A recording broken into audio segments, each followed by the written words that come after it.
a lower rank wide receiver for week 2, Gabriel Davis.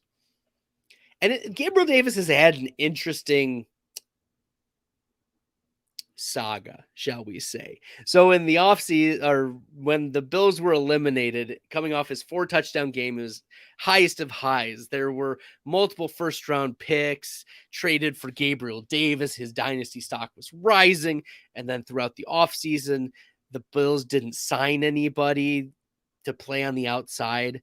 And so the pathway was made for Gabriel Davis to be playing 100% of snaps.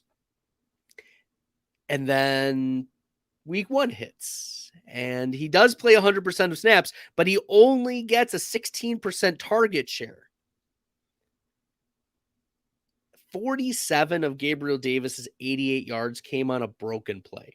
Like he just beat the guy down the field straight up, beat the coverage, the whole bit. And it looked exactly like the AFC Championship game where the Buffalo Bills, Josh Allen, took advantage of Tyrann Mathieu's injury. It just looked the same way.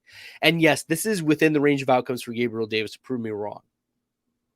But Gabe Davis started week 1 as a top 12 wide receiver with only a 16% target share. There was only one wide receiver that finished in the top 24 last year with below a 20% target share, and that was Mike Evans.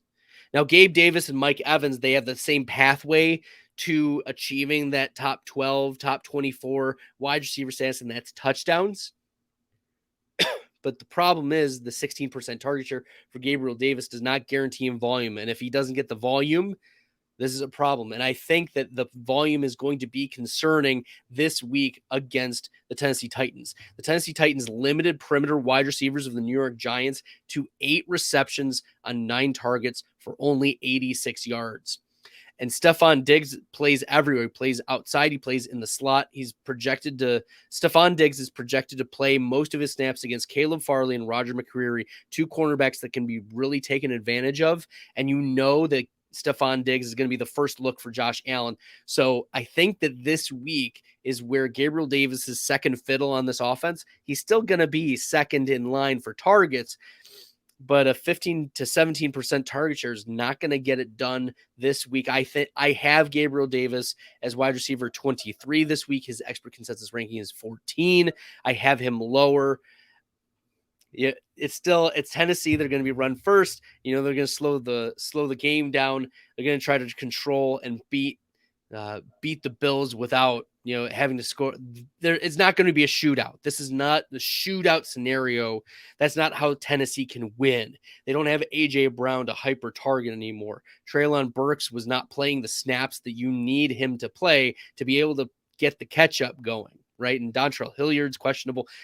lots of the weapons are just a blowout. They're not able to keep up. Ryan Tannehill doesn't have it. So I would look for Tennessee to slow it down. The game script doesn't support Gabriel Davis doing this. The matchup doesn't.